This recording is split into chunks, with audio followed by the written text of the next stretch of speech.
तीर्थराज प्रयाग के इस पावन संगम पर आज गंगा तट पर हमारा सौभाग्य है कि संस्कृत गंगा जो समूचे देश में संस्कृत के प्रचार और प्रसार में एक संलग्न स्वायत्त संस्था है और उसके जो सूत्रधार है हमारे डॉक्टर सर्वज्ञ भूषण जी, इन्होंने संस्कृत के क्षेत्र में जो कार्य किया है और आज विद्यार्थियों के पठन पाठन को लेकर के जो प्रतियोगी परीक्षाएं हो रही हैं, TGT, PGT, assistant professor, JRF, net, उन सब के लिए इन्होंने अपनी पूरी टीम के साथ एक जो यहाँ पर सेटअप तैयार किया है, आज उसका दर्शन हम कराने के लिए हमारे कौशाम्बी के माननीय सीडीओ साहब डॉक्टर आर.के.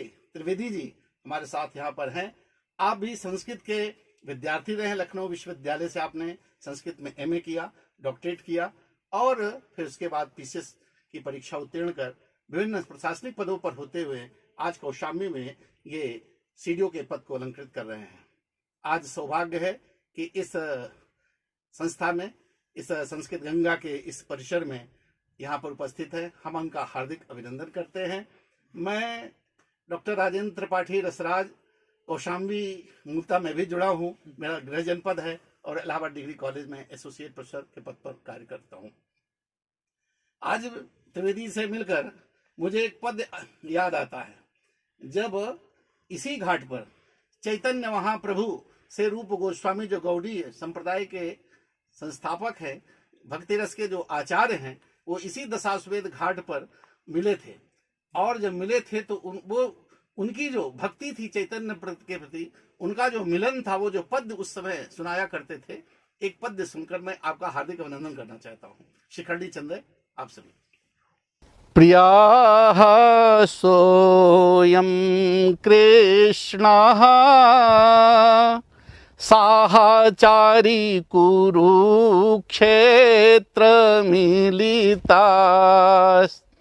तथाहं साराधा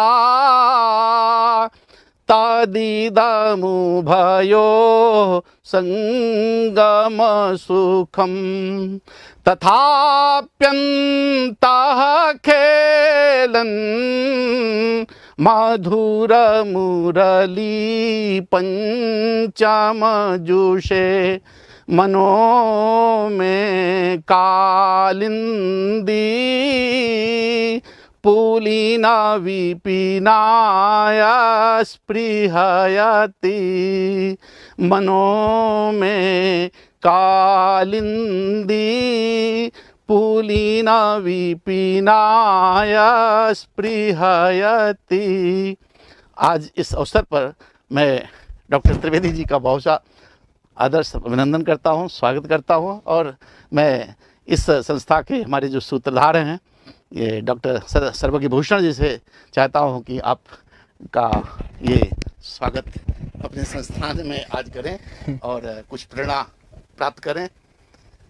ये हमारा सौभाग्य है कि आज गुरु जी कहते हैं कि जब गुरु की कृपा होती है तो शिष्य को सब मिलता है, और आज गुरु जी की वजह से आप हमारे यहाँ पधारे हैं। और हमारे यहाँ उपनिषद में एक सूक्ति है कि अतिथि देवो भव, तो निश्चित रूप से हमारे लिए तो आप देवतुल्य हैं और देवता के समान है। फिर आप संस्कृत के हैं तो हमारे लाखों लाख दर्शकों को मैं ये एक शब्द कह दूं कि जो बहुत सारे लोग सवाल करते हैं कि मैं संस्कृत पढ़ूंगा तो क्या होगा, तो आपके सामने है और मेरे ख्याल से आप कुछ कहें ये मेरे लिए ज़्यादा अच्छा है। हम तो रोज़ कहते हैं आपके सामने संस्कृत ही पढ़े हैं, अभी गुरुजी ने परिचय बताया, संस्कृत ही पढ़े हैं आप और संस्कृत से ही एमए है, संस्कृत से ही आपने पीसीएस किया है, संस्कृत में ही आप इतने बड़े बड़े पदों पे हैं। तो मैं अब सोचा कि ये कितना सौभाग्य है कि हर संस्कृत वाला प्रभावित होगा और भीतर से प्रेरित होगा कि यार मैं भी संस्कृत पढ़ता हूँ तो मैं भी इन्हीं की तरह आगे अच्छे अच्छे पदों में जा सकता हूँ और अच्छा काम कर सकता हूँ। और एक चीज़ है, संस्कृत वाले जब आईएएस पीसीएस के पदों पे होंगे तो आप समझ लीजिए कि कितने ईमानदार, कितने कर्तव्यनिष्ठ। और चूंकि ना हमारी पढ़ाई ही ऐसी है कि हमको हमारे अंदर, हमारे जहन में कर्तव्यनिष्ठता आएगी, हमारे जहन में ईमानदारी आएगी। तो मैं तो यही चाहूँगा कि पूरे भारत में लगभग 90% लोग ऐसे ही रहें जिनकी शुरुआत संस्कृत से हो।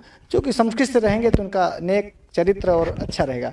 तो मैं उम्मीद करता हूँ कि सर हम सब संस्कृत वालों को प्रेरित करेंगे आपका यहाँ पर आना, और आप जो भी दो शब्द बोलेंगे वो हम सब लोगों के लिए अमृत में होगा। आज आदरणीय डॉक्टर रसराज जी की कृपा से यहाँ पर आने का सौभाग्य प्राप्त हुआ और यहाँ करके मैंने देखा कि जैसे प्राचीन काल में गुरुकुलों में विद्यार्थी वेदाध्ययन किया करते थे, तो यहाँ भी बहुत सारे विद्यार्थी संस्कृत का अध्ययन करते हुए मुझे दिखे। बड़ी प्रसन्नता हुई। हम लोग भी जब विद्यार्थी थे तो लखनऊ में अखिल भारतीय संस्कृत परिषद में बैठा करते थे इसी तरह से, और प्रतियोगी परीक्षाओं की तैयारी किया करते थे। इससे पहले जब JRF का उसकी परीक्षा दी थी तो वहाँ भी तैयारी हुआ करती थी। तो संस्कृत माध्यम से ही जो कुछ हमारी शिक्षा हुई, और उसके साथ साथ प्रतियोगी परीक्षा में भी, क्योंकि संस्कृत विषय ऐसा है कि इसमें नंबर काफ़ी अच्छे मिलते हैं। और जब मैं BA में था तो मुझे एक बार विषय 2 प्रश्न पत्र हुआ करते थे, तो एक प्रश्न पत्र में 44 और एक में 46, तो कुल 90 नंबर मिले थे। तो इसलिए संस्कृत में बहुत अच्छे नंबर मिलते हैं, चाहे प्रतियोगी परीक्षा हो और चाहे आपकी सामान्य परीक्षा हो। तो इसी से थोड़ा सा रुचि भी थी और मैंने प्रतियोगी परीक्षाओं में संस्कृत विषय लिया और ईश्वर की कृपा से उसमें सफलता मिली।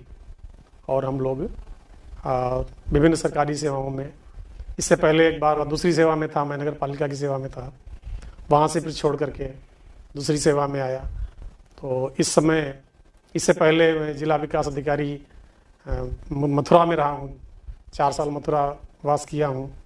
तो वहाँ भी इस प्रकार का काफ़ी वातावरण मिलता रहा है। और अब इस समय कौशाम्बी में कार्यरत हूँ। आदरणीय सर्वज्ञ जी का ये एक तरह से मैं गुरुकुल ही कहूँगा, देख करके बड़ी प्रसन्नता हुई, बड़ा आनंद हुआ कि छात्रों के लिए एक बहुत अच्छा आश्रय है। और मैं ऐसे सभी छात्रों का आह्वान करता हूँ कि प्रयागराज के आसपास के जो लोग हैं वो इससे संपर्क करें, इससे जुड़ें और अपने जीवन को आगे उनको विकसित करने में पूरा प्रयास करें। संस्कृत बहुत अच्छा विषय है अपने कैरियर को आगे बढ़ाने के लिए और प्रतियोगी परीक्षाओं में अच्छी सफलता प्राप्त करने के लिए। पुनः मैं इस संस्थान की और जितने भी संस्कृत के अध्ययन के लिए जो विद्यार्थी आगे आए हैं उन सभी के लिए हार्दिक शुभकामनाएं व्यक्त करता हूँ। धन्यवाद।